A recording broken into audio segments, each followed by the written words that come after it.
From the heart of South Asia to the crossroads of Central Asia, from the turbulent Middle East and North Africa to the power corridors of the West, where narratives collide, perspectives matter, and stories connect. This is Beyond Borders, and I am Umar Khalid Bhatt.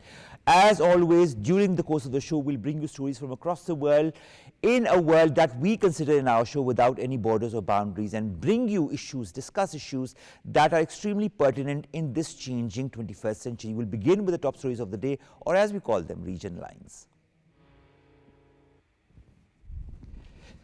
We start from South Asia, where Pakistan's Defence Minister Khaja Asif says that Islamabad is writing off the Afghan Taliban after years of goodwill brought no action against the TTP terrorists operating from the Afghan soil.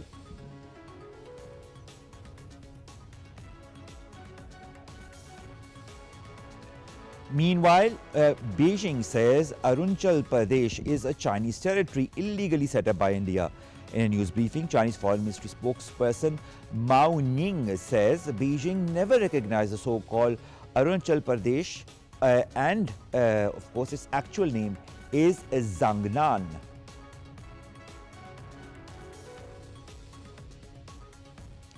Moving on to the West, where Ukraine says it supports the essence of a United States plan to end its war with Russia, as US President Donald Trump says progress is being made and dispatches Special Envoy Steve Witkoff to Russia for talks with President Vladimir Putin.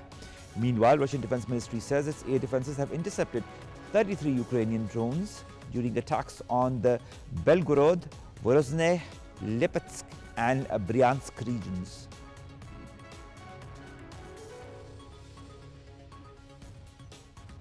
Also, Brazil's Supreme Court orders right-wing former President Jair Bolsonaro to begin serving his prison sentence of 27 years and 3 months for plotting a coup after he lost his last election.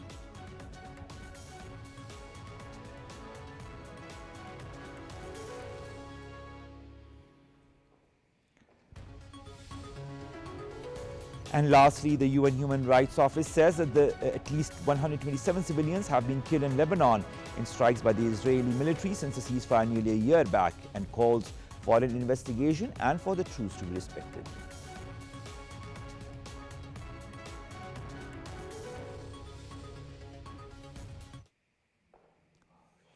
Now, Pakistan has finally drawn a firm line. Defence Minister Khaja Asif says that Islamabad is writing off the Afghan Taliban after years of goodwill brought no action against the TTP terrorists operating from the Afghan soil. Taliban claims of Pakistani airstrikes and, of course, what has been happening in the last few days reminds us that Kabul has never respected its relationship with Pakistan and has never understood what Pakistan has really wanted as far as a future of both the countries and peace in the region is concerned. Now, meanwhile, the investigation into the Islamabad suicide attack also confirms what Pakistan had long maintained, that the entire plot, training, planning and coordination came from Afghanistan, led by TTP commanders sheltering there. Pakistan has exhausted diplomacy. Blood and trade cannot go together. Until and unless Kabul stops harboring militants, ties and cooperation will remain frozen. Pakistan will safeguard its people and its sovereignty decisively and unapologetically.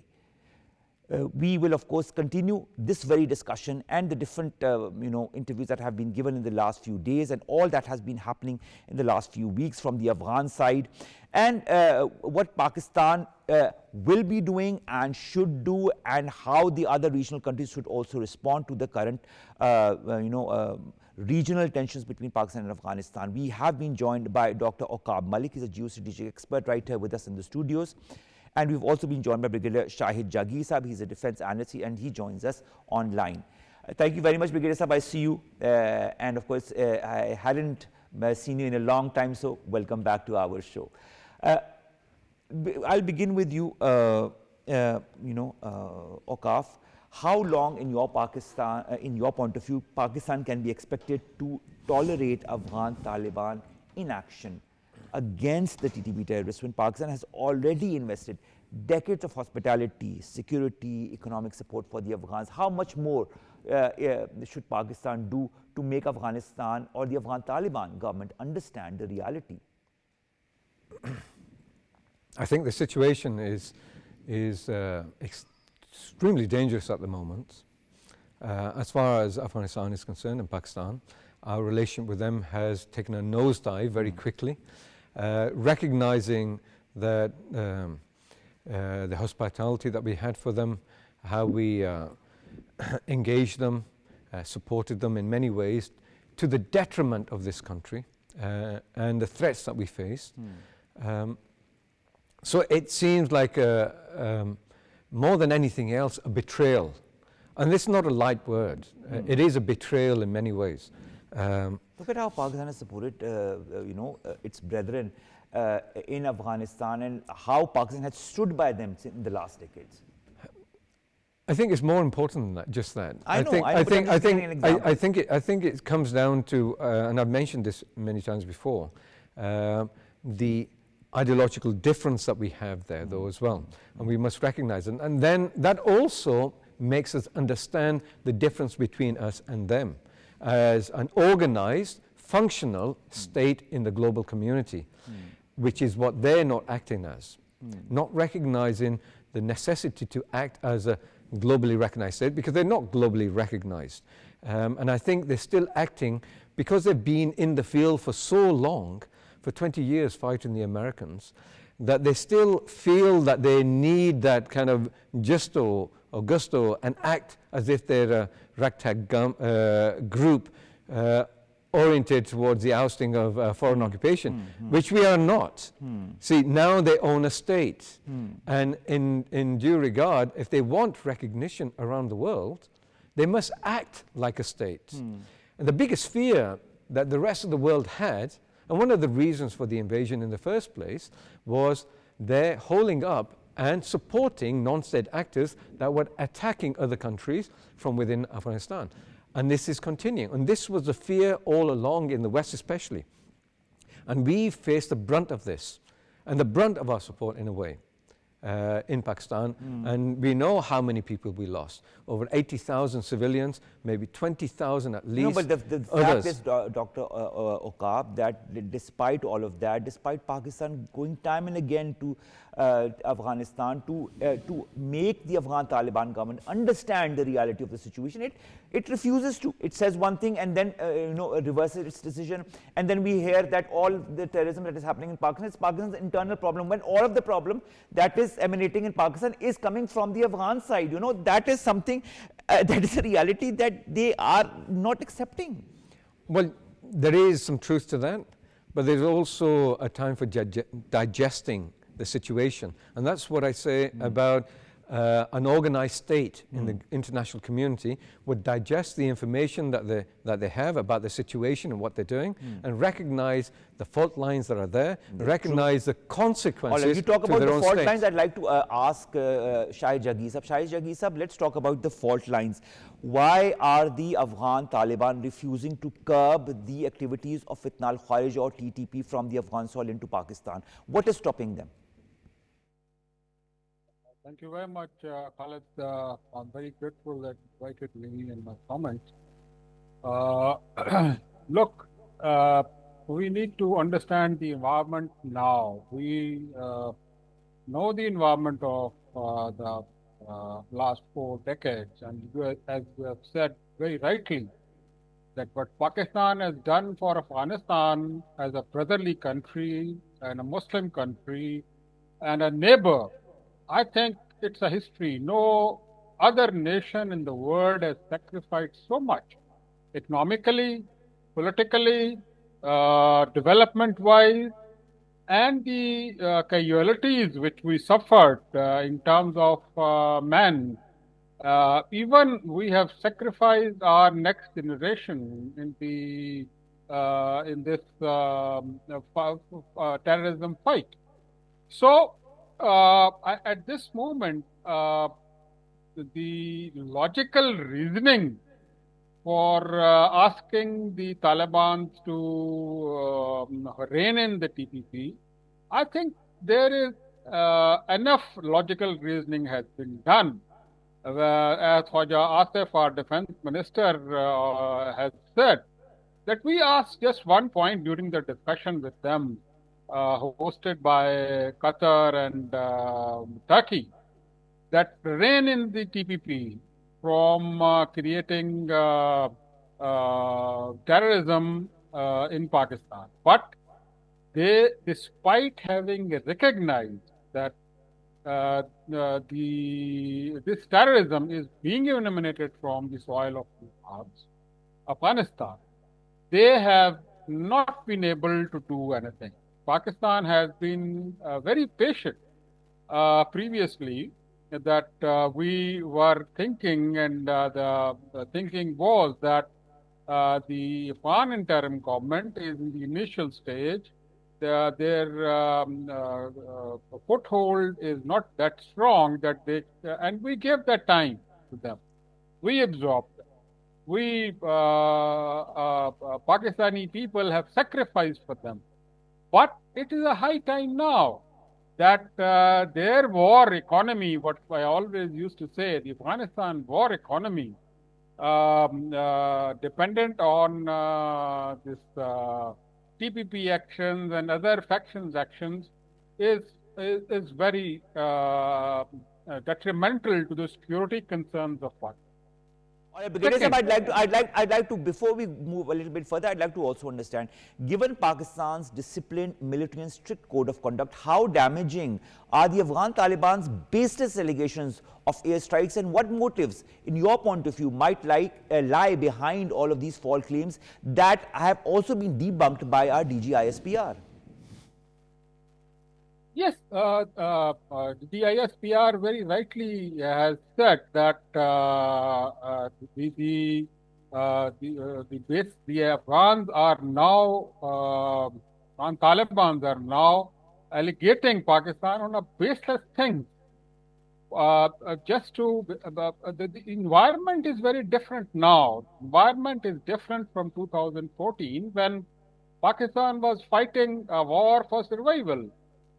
There is a strategic shift because of the excellent work done by our armed forces, by our paramilitary forces, by our intelligence agencies, and all the law enforcement agencies. That previously we were fighting for the survival, but now it's a strategic shift that the TPP is fighting for the survival, for their survival, and Afghan interim government is trying to behave and act as an interlocutor when they say that we should talk to the people. Why should we talk to the people? We have talked enough.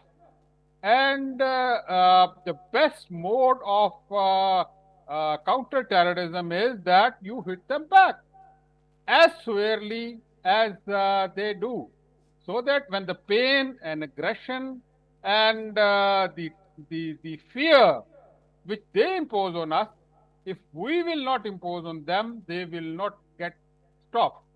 Second important thing in this aspect is the Indian factor.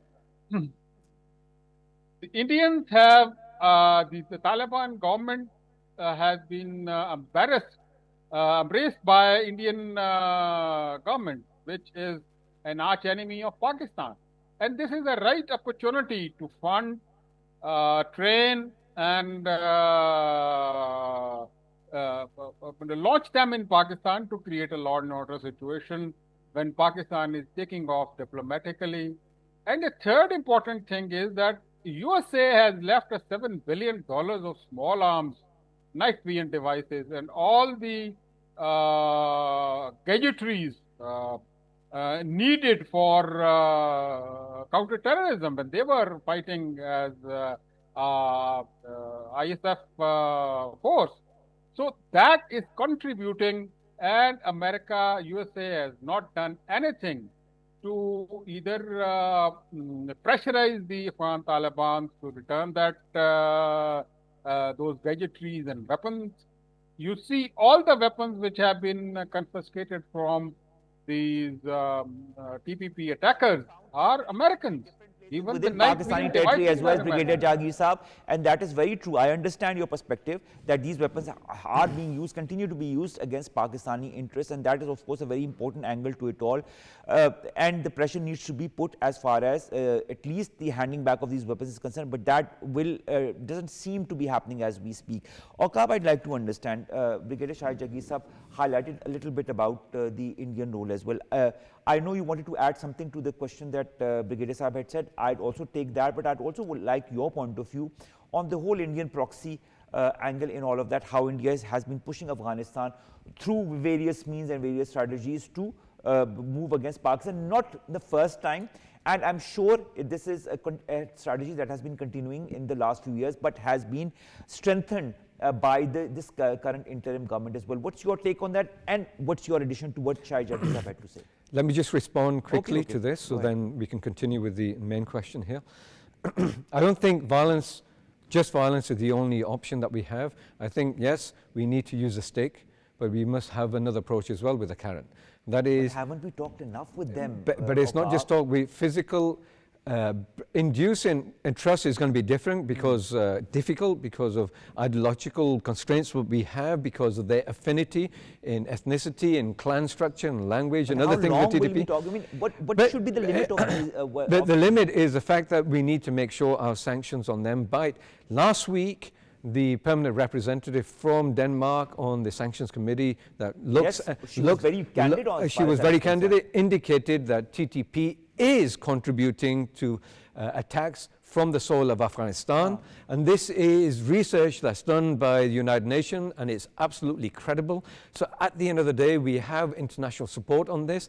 This must be used by Pakistan, especially with our neighboring region, to secure our needs and our interests, and our relationship must be strengthened, especially with the Central Asian nations, who are also looking at this very vehemently, and they're Because there are understanding, certain, and they have fear elements themselves. within the Afghan territory that can also work Absolutely. against them. So the idea is to close in, constraining Afghanistan, not just our border, because there are outlets elsewhere, and to have negotiation with Central Asian nations who are stable, civilized nations, yeah, who have existed for a long time, who understand how to behave in the international spectrum, and as a result, secure our partnerships with them in this respect on a united front, because we're all going to be affected by this. We are this being crisis. affected by it. And even more so, the Central Asian nations are under threat by this as well. So as a result, because it's not just TDP that are holed up in Afghanistan,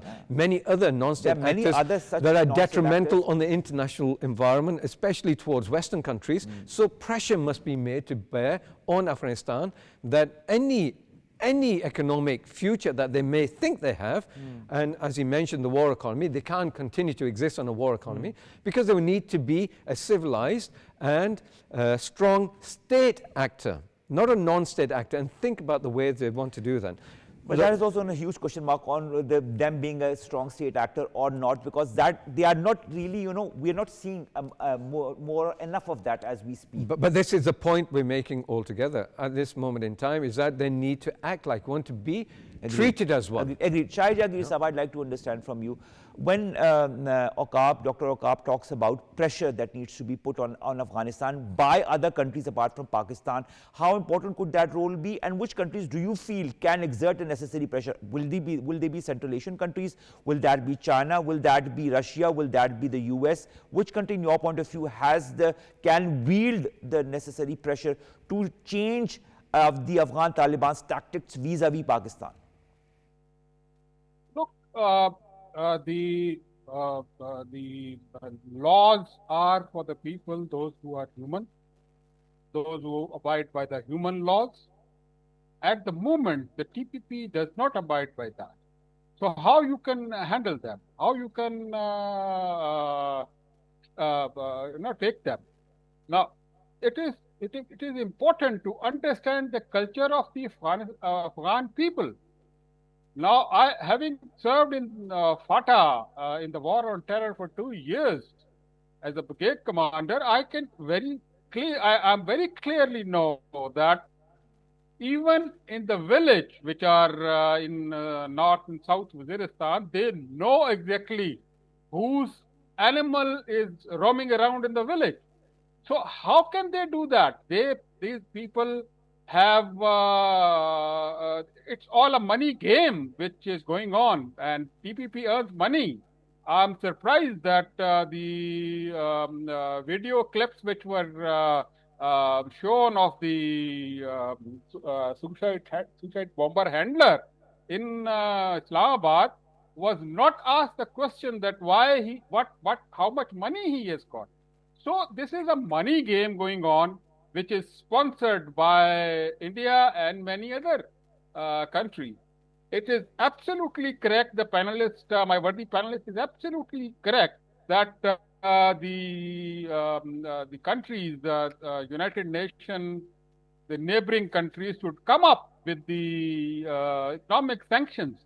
And just the lip service has what has been done so far is due to the power politics going on in South Asia. And he's also right when he says that this menace of terrorism, which is emanating from Afghanistan, it is not going to affect only in Pakistan in future. The Central Asian states will get affected. Iran will get affected. We know that Iran is being affected. Even I would say tomorrow India will going to be affected in this, and You're Europe right. as well. So it is. I agree on that, and that I think is a very important point from your end, Brigadier Shah Jagir. But we've also been joined by Zahir Sherazi, who's a senior analyst. Zahir, thank you very much to have joined us. Zahir, you have seen so many incidents that have happened recently, Islamabad, elsewhere, the FC headquarters, and the proof that the tangible proof that we've gotten of of all of that being perpetrated by Afghan nationals, and behind all of this are different factions of the Fitna al-Khawarij. We've talked time and again to Afghanistan. Now even Denmark, the SCO, the UN, and all the other organizations are openly calling Afghanistan as harboring all of these non-state actors that are terrorists in nature. What now? What should be the modus operandi of the world? And why isn't the world acting sooner than later? Thank you, Umar. What Brigadier Saab was saying, I will just continue with that. First of all, now this is very much clear that a non-state actor, which is imposed on the Afghan nation, it is harboring the non-state actors which are threatening not only Pakistan, but the entire Central Asian region, China, Russia, even Iran. So I think this should be now kept in mind and very much clear that Afghan Taliban regime, it is actually supporting all those terrorist elements which are threatening Pakistan. If it's banned BLA, it's outlawed TTP, maybe they might have some enmity towards ISK and they are targeting them, but still that is also a serious threat. And the reason why the Taliban regime is supporting and colluding with all these elements, today there is a huge incident and it might be a very breaking story for your program. I think today the Afghan Taliban regime has set free more than 3,000 hardened TTP, ISK, as well as Fitna al-Khawarij and the Mangalbagh group militants who were arrested in the last government and they had been set free. More than 400 of those, 4,300 of those rather, they have been given relief in their sentences, who they were like charged with different crimes, militancy, terrorism in the last government. So I think these militants who are now released from the jails, hundreds of thousands were released when the Afghan Taliban took over in 2021, and that was the concern of Pakistan. Not only Pakistan, but also the neighboring countries. They went there, they spoke to them that these militants are a serious threat. Now, what Pakistan should be doing? I think the United Nations Security Council is in picture, United Nations is in picture, Russia, China, Iran, even the United States know it, that what is going on in Afghanistan. It's time, I think, Pakistan should move an proper application to the United Nations Security Council as well as engage all the like-minded countries. Pakistan have given a last chance even by engaging in talks through Turkey as well as Doha, but that also failed. Today, we have the Iranian special security advisor in Islamabad. He had met the chief of army staff. So I think now the meeting, I think we just got a press release, but the crux of that meeting is Pakistan and Iran have decided now to go into a joint war against, a joint battle against these militants. The second thing, Pakistan and Iran has now agreed to ensure regional security. And what does it mean? It means the regional security is threatened by the terrorist elements who are inside Afghanistan, supported by the Afghan Taliban regime. That is a very clear policy now. And what Khwaja Asif was saying, I think he was very certain that they could not expect anything good from Afghan Taliban. So we should be now very clear. Afghan Taliban regime is not supporting TTP or BLA. It is actually fighting and supporting their war. So I think we should be now very much clear. Our policymakers should realize that. I think the policymakers need to realize the reality of what the Afghan Taliban have shown us as far as their intention or lack of intention as far as, stopping such elements from entering Afghan soil is concerned. I will still remind our audience of the first time Amir Muttaqi, the interim foreign minister of this Afghan interim government, said in a statement, he said that Afghan soil will never be used against any neighboring country. That has never held true. That and so many other statements. That's so unfortunate. That's the least I can say. Let's move on to our next story, and that concerns China-India tensions over Zangnan, the area India calls Arunachal Pradesh, and once again in the spotlight after New Delhi protested a routine border check at Shanghai Pudong airport. But this latest episode sits atop a century-old dispute that is rooted in the colonial era McMahon Line, which China has never recognized. Beijing's position has remained unwavering. Zangnan is historically, culturally, and administratively Chinese territory, and India's 1987 move to convert it into a state was an unlawful escalation from the 1962 conflict to India's repeated political visits and aggressive military buildup in the disputed region. Now, Arunachal Pradesh has remained one of the most sensitive flashpoints in China-India relations. Now, India is attempting again to politicize a standard immigration procedure, despite Chinese authorities confirming that no detention, coercion, or mistreatment occurred. This incident underscores a familiar pattern, India using minor events, as it has always been doing, to reinforce its unattainable desires, while China reiterates a consistent, legally grounded stance that is rooted in history, international norms, and sovereignty. We'll begin our first question with Brigadier Shahid Jagir Saab. How does China's historical rejection of the colonial era McMahon Line underline India's entire claim over the so-called Arunachal Pradesh? In what ways does China's consistent reiteration of its territorial sovereignty highlight the weakness of India's argument on Arunachal Pradesh at both diplomatic and legal levels? Your take. About China, McMahon Line was drawn by the British Empire back in 1814 probably. And it was at that time that the Britishers were, all powerful, and the Tibetan area was not free at that time to decide about how to decide about their fate as an independent state. So China's claim over there that it's a part of China on Himachal Pradesh, which is part of the Tibet, is absolutely correct. However, India has always been looking at it as Akhand Bharat. India has never been united in the history as an Akhand Bharat. Even the flag on which they have printed the Ashok spoke, 36-spoke circle, that is of Ashok, which became Buddhist later on. And it is very detrimental that India has, and the present Indian government has, the dispute with all the neighboring countries, the land dispute with all the neighboring countries, including Pakistan, Nepal, and they have been seeing this expansionist design in their Hinduvata policy, which is very detrimental to the the region, and especially now when the world powers want to see the India as rival to China's economic power.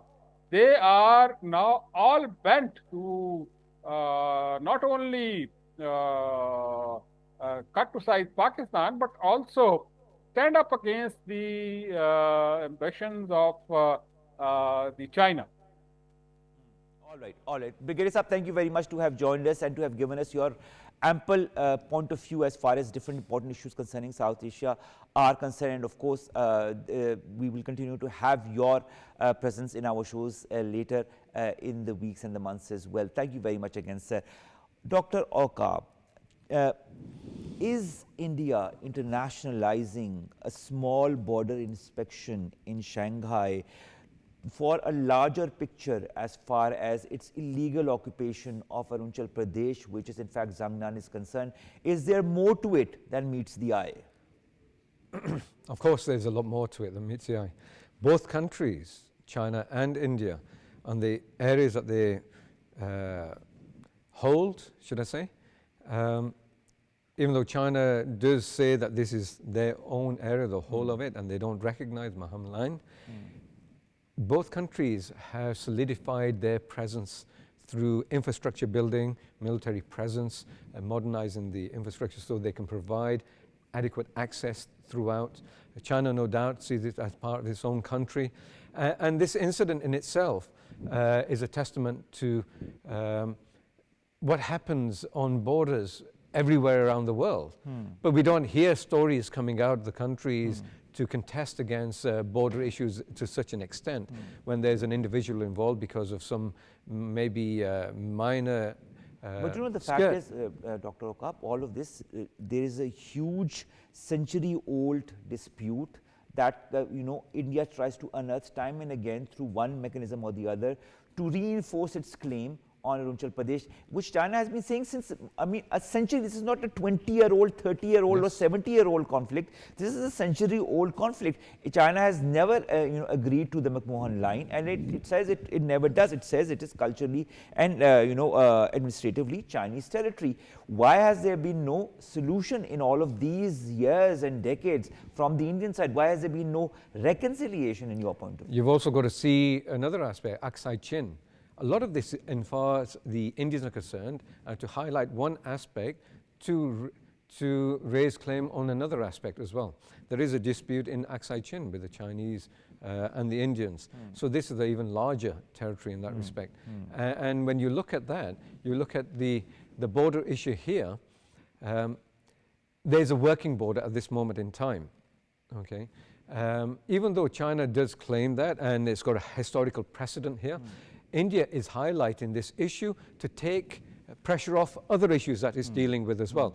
One of the things that is characteristics of many governments, but especially India, is to internationalize certain issues, to externalize external issues, in other words, because of the failings of what's happening in internal politics. And this is an ongoing scenario, especially in Modi government, where it's failing in many things in domestic politics, and as a result, taking the blame away from that and pushing on the international spectrum to divert the attention of the local domestic population. That happens a lot, and you've seen this many times, where India pushes a certain grievance or so-called grievance along another line to take off pressure of itself and its failings within the domestic issues of India. as well. India has got so many internal problems that it is not wanting or trying to, you know, look for solutions. And what is it? It's trying to do? It's trying to externalize all of this so that the attention of people's attention goes towards all the other issues that are happening. Look at a long-standing issue with the Naxalites with 350, 400 million people who are in contest with the central state. That is true. Imagine that. Much more to discuss, but we have also to ask Zahir Sherazi a very pertinent question. How does China's reaffirmation, Zahir, of sovereignty over Zangnan demonstrate the weakness also of India's diplomatic protests and highlight the fragility of its legal argument, because it is at the end of the day a fragile argument? Well, I think the Indian under Modi, I think they are running away from whatever is happening inside India itself.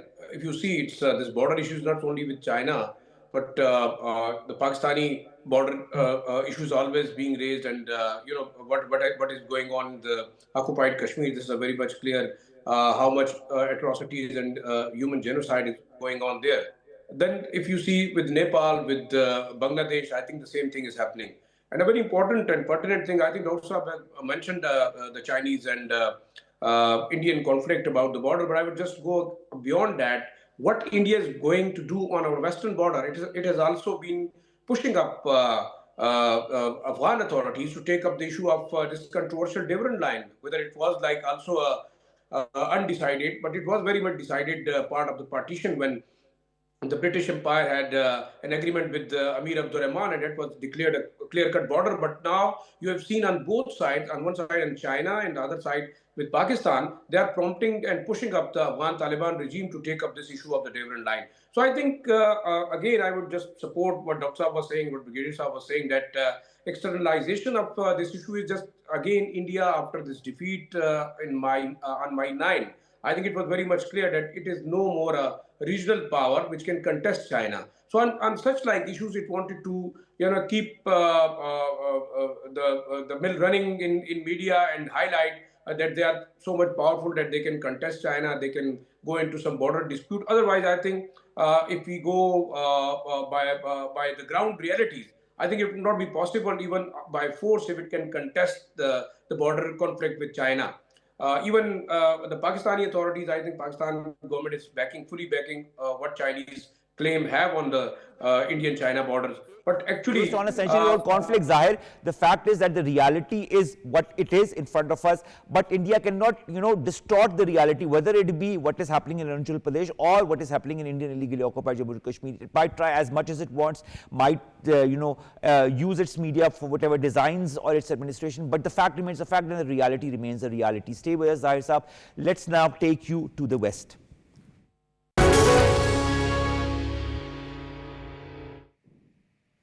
US President Donald Trump says only a few remaining points of disagreement stand between the parties to go forward as far as this agreement between Ukraine and Russia is concerned. He says there could be a meeting next week for direct talks with the Russian president.